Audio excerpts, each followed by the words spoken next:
같이 읽도록 하겠습니다. 마태복음 11장 23절 24절입니다. 시작. 가버나움아 내가 하늘에까지 높아지겠느냐 음부에까지 낮아지리라. 내게 하는 소돔에서 행하였더라면 그 선이 오늘까지 있었으리라. 내가 너에게 이르노니 심판날에 소돔 땅이 너보다 견디기 쉬우리라 하시니라. 아멘. 지난 주일에 우리는 아주 특별한 두 마을을 만났습니다. 한 마을은 예수님께서 아주 어릴 때부터 자라나신 예수님의 고향 나사렛이고, 또 다른 한 마을은 그 나사렛과 아주 가까운 이웃하는 갈릴리라는 한 지방의 또 작은 마을 가버나움이었습니다. 그렇게 두 마을은 지리적으로 가까울 거예요. 그리고 같은 민족이기에 사람들의 모습도 크게 다르지 않고, 또한 살아가는 모습 역시 아주 다르지 않았습니다. 그런데 성경은 놀라운 사실을 보여주었습니다. 예수님의 권능이 고향 나사렛에서는 거의 나타나지 아니하고, 반대로 이웃 동네 가버나움에서만큼은 차고 넘치도록 나타났다 하는 것입니다. 주님의 권능이 나사렛에서 나타나지 않은 이유는 예수님을 잘 안다라고 했던 그 익숙함 때문이라고 우리는 묵상해 보았습니다. 마가복음 지난주에 보았던 그 본문에도 나옵니다. 저 예수를 우리가 알지 않는가? 마리아의 아들이고 직업은 목수가 아닌가? 바로 그 예수님을 잘 안다는 익숙한 말입니다. 그들은 예수님을 잘 알고 있었지만 안타깝게도 믿지 못했습니다.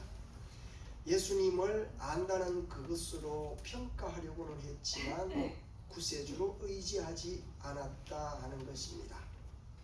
주님을 안다 하는 것은 익숙함이 되어 그들의 마음의 문을 닫게 만들었고, 그 익숙함은 선입견이 되고 편견이 되어서 주님을 향한 믿음을 막게 해버린 것입니다. 반면에 가버나움 사람들은 전혀 달랐습니다. 가버나움 사람들은 예수님을 향하여 움직입니다.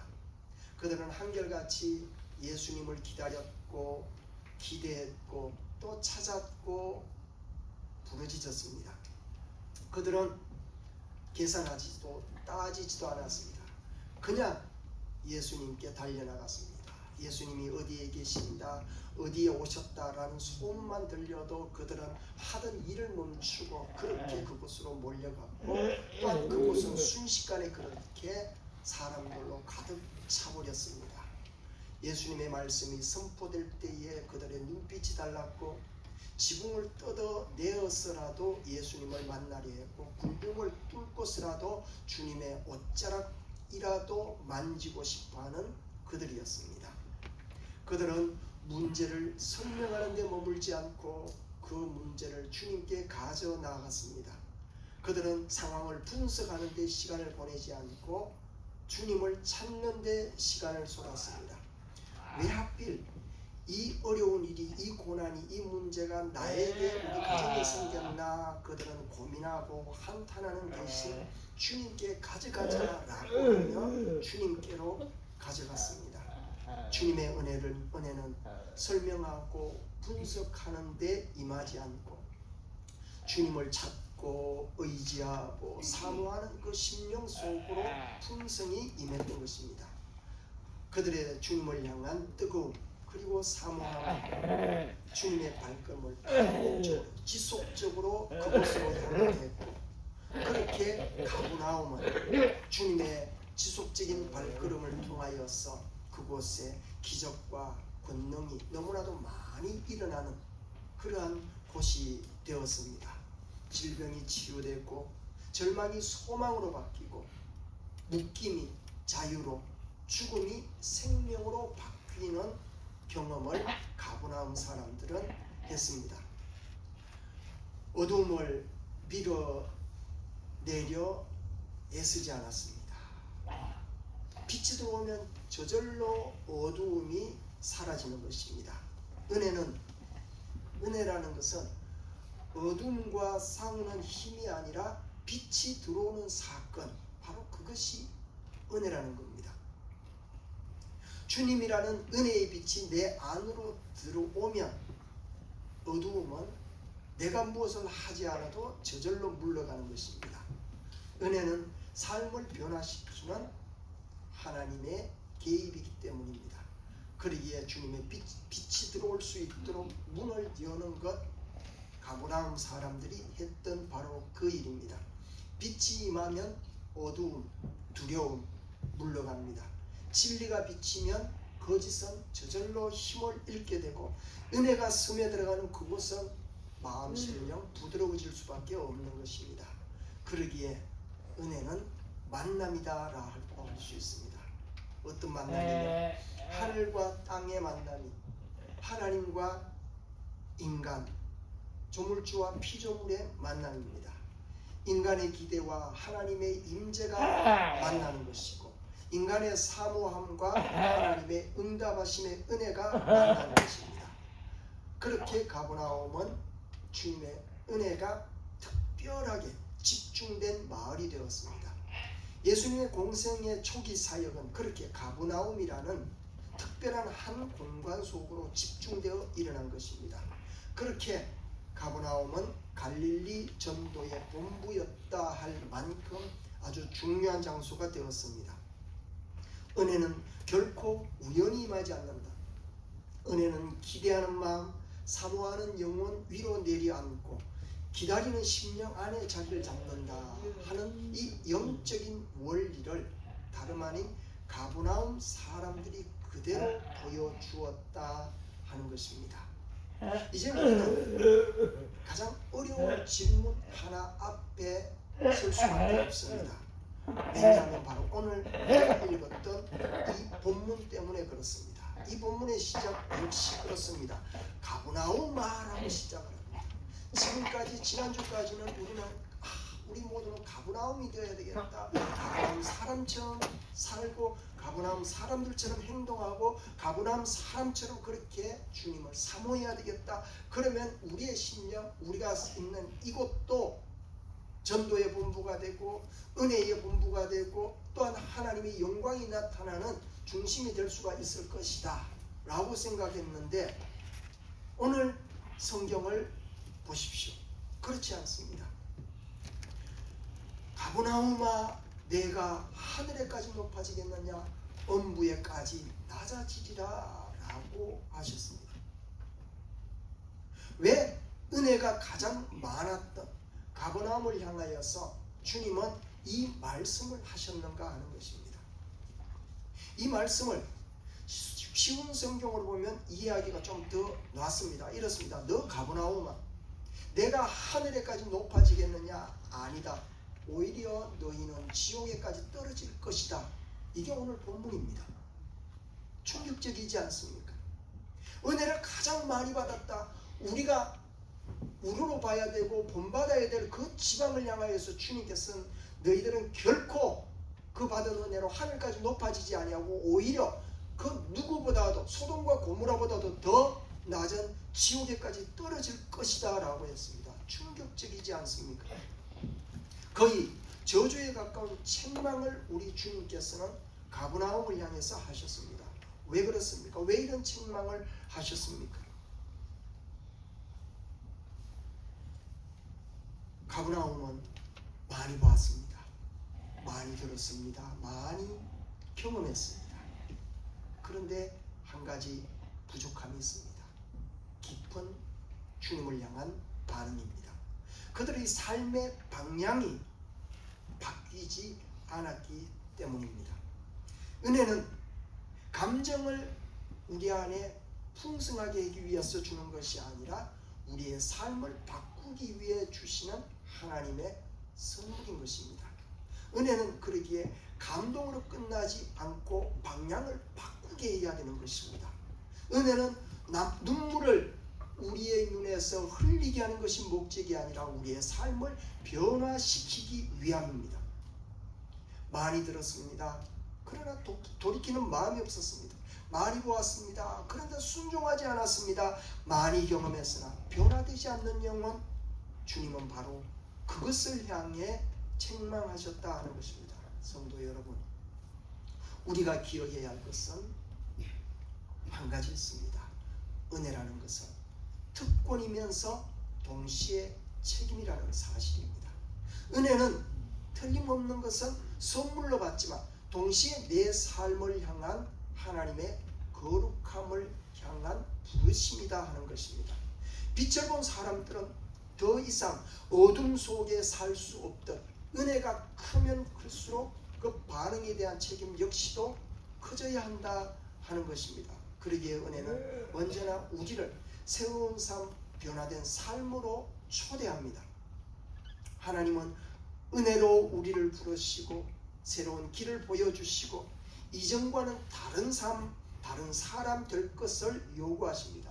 그러나 그렇다고 해서 그 은혜가 우리로 하여금 자동으로 우리의 삶을 변화시켜 주지는 않는다는 것입니다. 하나님의 능력은 때로 눈앞에 너무나 선명하게 드러납니다. 병이 낫는 장면을 보기도 하고 절망이 소망으로 바뀌는 순간을 경험하기도 합니다. 말씀 한마디에 인생의 방향을 돌려놓는 놀라운 순간들도 있습니다. 그 장면은 분명 하나님의 놀라운 은혜의 현장입니다. 그러나 중요한 사실이 있습니다. 그렇게 은혜를 경험했다고 곧 변화되는 것이 아니더라 하는 것입니다. 어떤 사람은 기적을 보지만 마음이 전혀 움직이지 않습니다. 어떤 사람은 은혜를 경험했음에도 불구하고 그 삶은 옛 모습 그대로입니다. 입으로 감탄은 하지만 결단하지 않고 놀라워하지만 돌아서지 않더라는 겁니다. 우리는 종종 과거에 경험한 은혜들을 이야기합니다. 그때 그 일 있었지. 그 예배 너무너무 좋았지. 그 수련회 정말 끝내줬어. 그 말씀이 감동적이었지. 믿음의 연륜이 오래되어져 갈수록 이러한 경험들은 차곡차곡 쌓이고 많아질 수가 있습니다. 그러나 감동이 결단으로 이어지지 않을 때 그 은혜는 기억으로만 남고 그 심령 속으로는 생명이 흐르지 않는다는 것입니다. 우리는 종종 이렇게 생각합니다. 나는 믿고 있어. 그러나 주님은 찾으시는 건 지식으로서의 믿음이 아니라 방향으로서의 믿음입니다. 진정한 은혜는 언제나 우리를 흔들어 놓습니다. 진짜 은혜는 우리를 멈춰 세우고 가던 길에서 되돌아서게 만듭니다. 이렇듯 은혜는 책임을 동반하고 또한 책임을 요구합니다.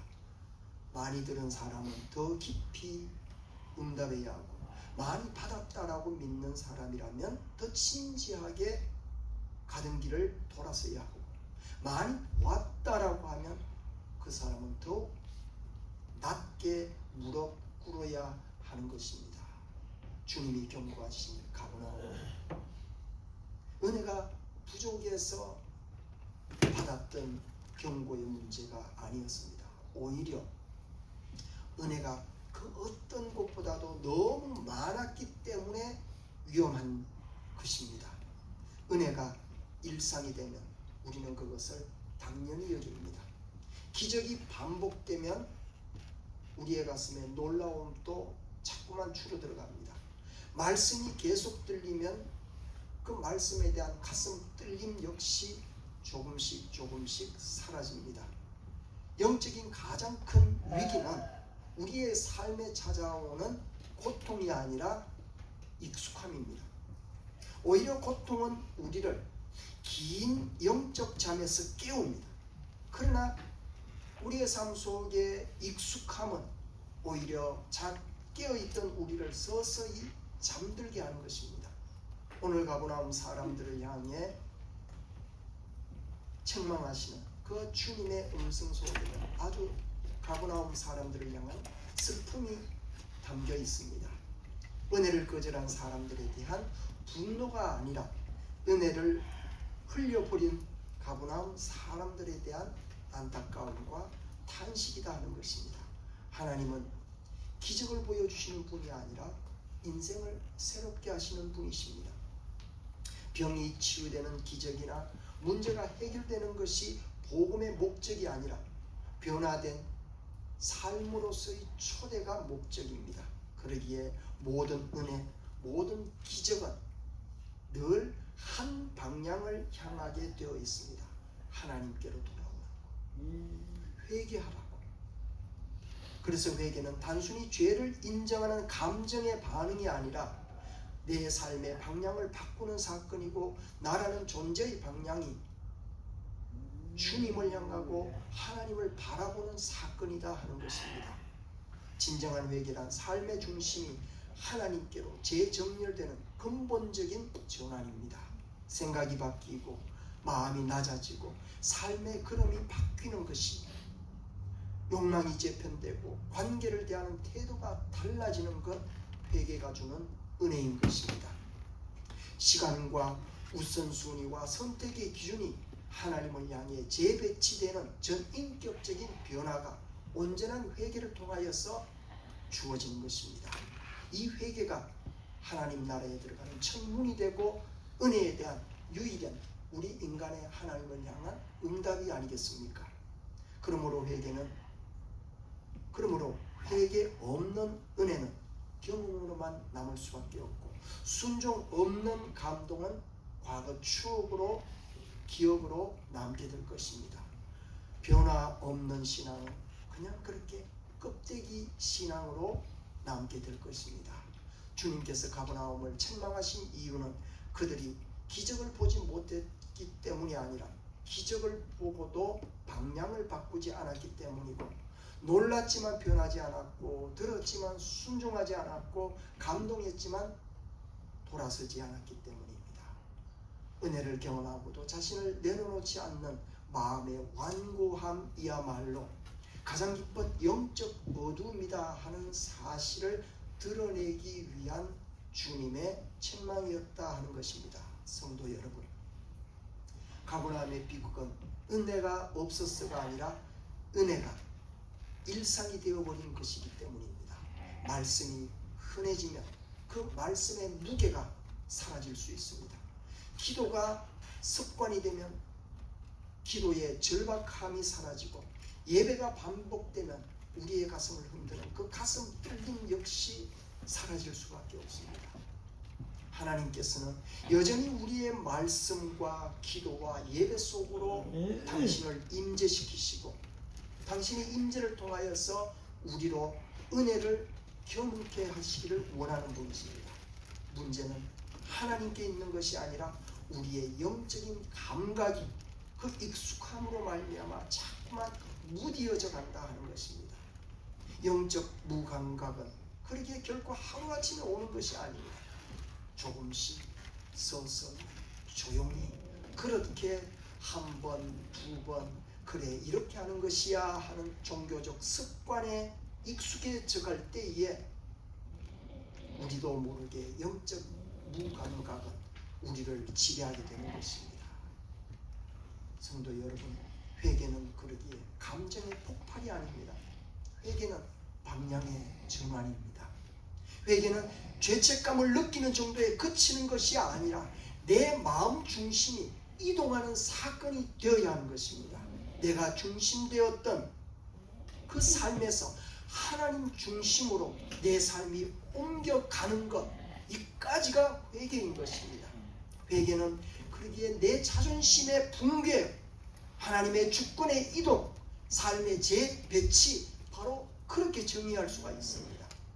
그러기에 회개는 일생에 단 한 번으로 일어나는 것이 아니라 오늘 또 내일 또 모레도 내 삶 속에 지속적으로 일어나야만 우리의 관계는 하나님과 온전한 아름다운 관계를 맺어나갈 수 있습니다. 주님께서 나사렛에서는 권능을 행하지 않으셨고 가버나움에서는 많은 권능을 행하셨습니다. 그러나 역설적으로 주님의 책망은 은혜가 적었던 나사렛에 주어진 것이 아니라 은혜를 너무나도 많이 받았던 가버나움 속으로 임했습니다. 이것이 복음의 역설입니다. 어떤 복음의 역설입니까? 은혜가 많은 곳에 심판의 기준도 높아진다는 것입니다. 이 원리는 오늘 우리에게도 그대로 적용될 것입니다. 우리는 말씀의 홍수 속에 살아가고 있습니다. 복음은 언제 어디서나 마음만 먹으면 언제든지 접할 수가 있습니다. 이 시대는 하나님의 은혜가 부족한 것이 아니라 우리 인생의 응답이 부족한 시대고 실천이 부족한 시대입니다. 이제 우리는 오늘의 이 질문 앞에 서야 합니다. 나는 나사렛인가 가버나움인가? 나는 은혜를 거부한 사람인가 아니면 은혜를 흘려보내는 사람인가? 우리는 은혜를 모르는 사람이 아닙니다. 은혜는 너무나 우리 가까이 와 있습니다. 언제든지 말씀을 들을 수 있고 언제든지 기도할 수 있고 마음껏 예배할 수 있습니다. 그래서 우리는 많은 은혜를 경험할 수 있습니다. 분명 우리는 나사렛 사람들이 아니라 주님의 은혜를 가장 많이 받은 가버나움 사람일 것입니다. 이제 우리는 받은 바 그 은혜를 생각해 보아야 합니다. 나는 그 받은 바 은혜를 경험하는데 그친 사람인가? 그 은혜에 반응한 사람인가? 은혜에 익숙한 사람인가? 그 은혜에 온몸으로 응답한 사람인가? 이제 우리는 우리에게 필요한 것은 더 많은 은혜, 은혜를 주옵소서, 풍성한 은혜를 주옵소서. 그것이 아니라 하나님 받은 바 그 은혜에 응답하게 하여 주시옵소서. 내 몸을 하나님께 향하게 하여 주시옵소서. 회개할 수 있게 하여 주시옵소서. 순종할 수 있게 하여 주시옵소서. 바로 그것인 것입니다. 그러므로 성도 여러분, 우리가 받은 그 은혜 앞에 드려야 될 바른 반응 세 가지를 말씀드리겠습니다. 첫 번째 말씀드린 대로 회개로 나타나야 합니다. 은혜는 우리를 정죄하기 위해 비추는 빛이 아니라 돌아오라 부르시는 따뜻한 주님의 손길의 빛입니다. 그러기에 은혜를 진실로 경험한 사람은 다른 변명하지 아니하고 즉각 가던 길을 멈추고 돌이킵니다. 회개는 실패의 고백이 아니라 하나님께 다시 방향을 맞추는 믿음의 행위인 것입니다. 그래서 은혜는 언제나 돌이킴을 통해 열매 맺고 돌이킬 때에 그곳에 열매가 맺히게 되는 것입니다.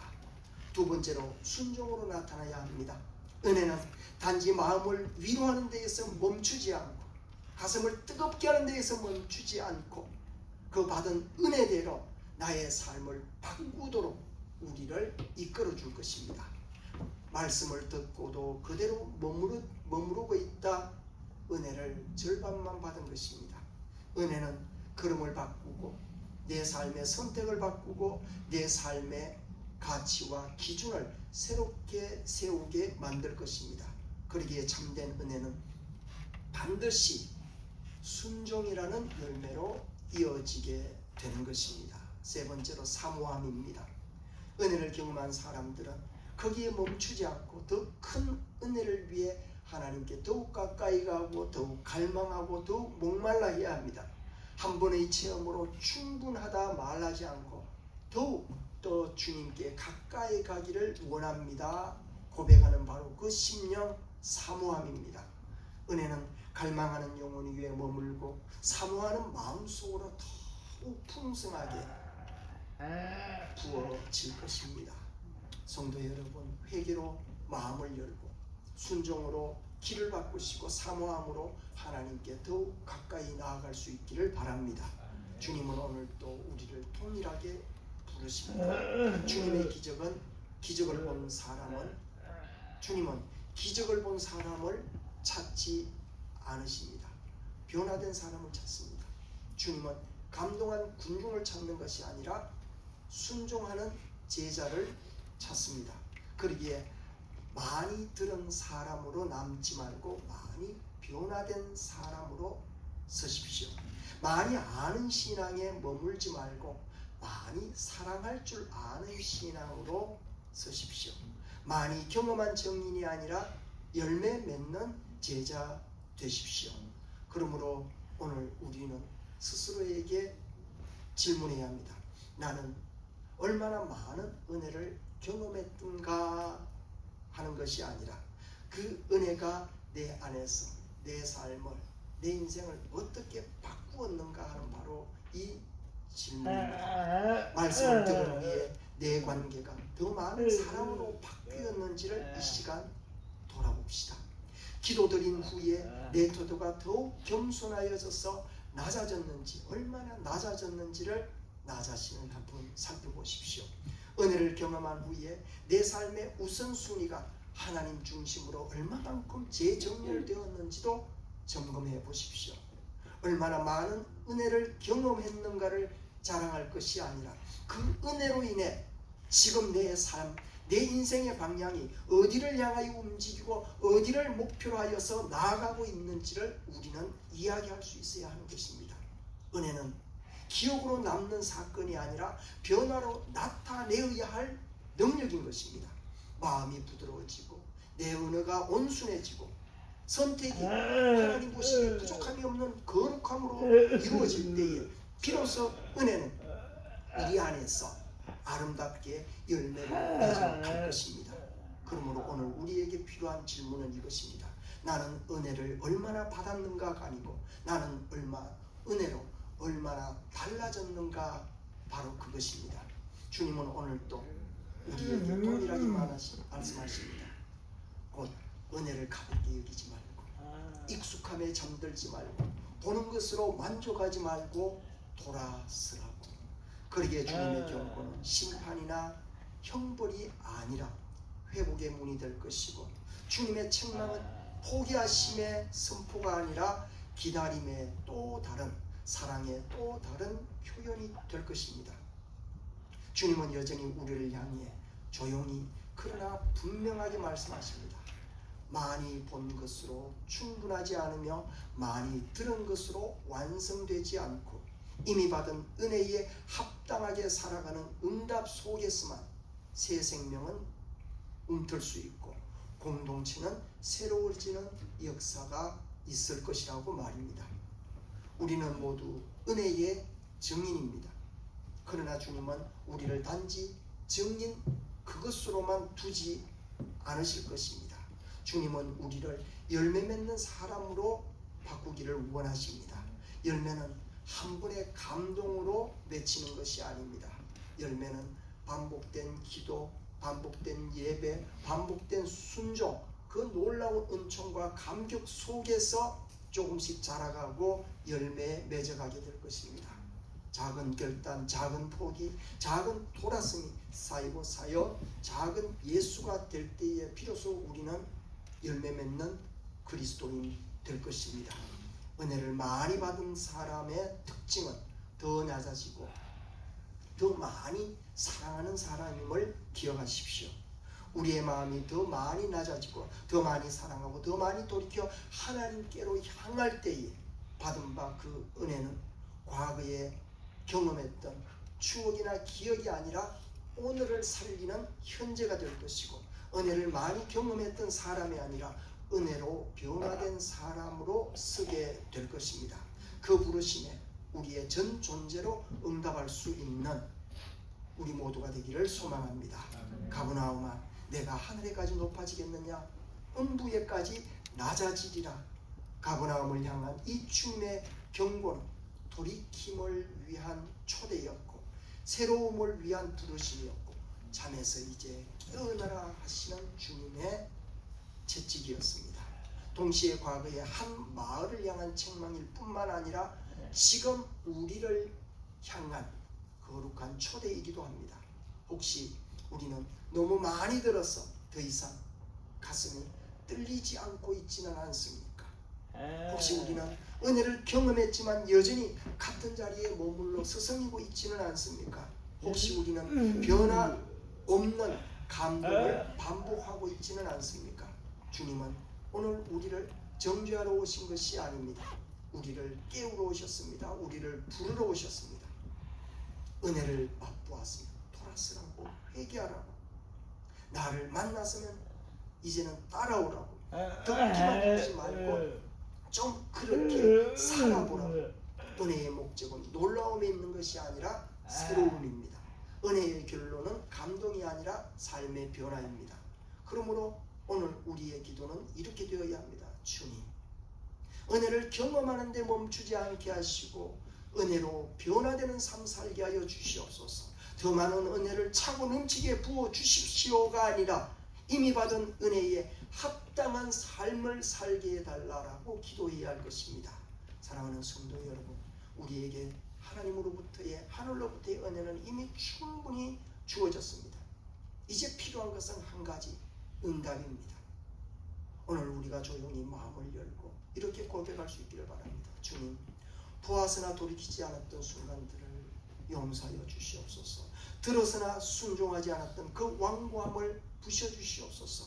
익숙함 속에 잃어버린 하나님을 향한 가슴 뚫림을 회복하게 해달라고. 은혜는 지금도 그러고 있습니다. 문제는 은혜의 양이 아니라 내 마음의 변화입니다. 오늘 지금 이 자리에서 우리는 다시 선택해야 할 것입니다. 놀라움으로 끝난 가버나움 사람이 될지, 변화로 나아가는 주님의 제자가 될지 말입니다. 자리에서 일어나십시오. 이제 우리 함께 기도하겠습니다.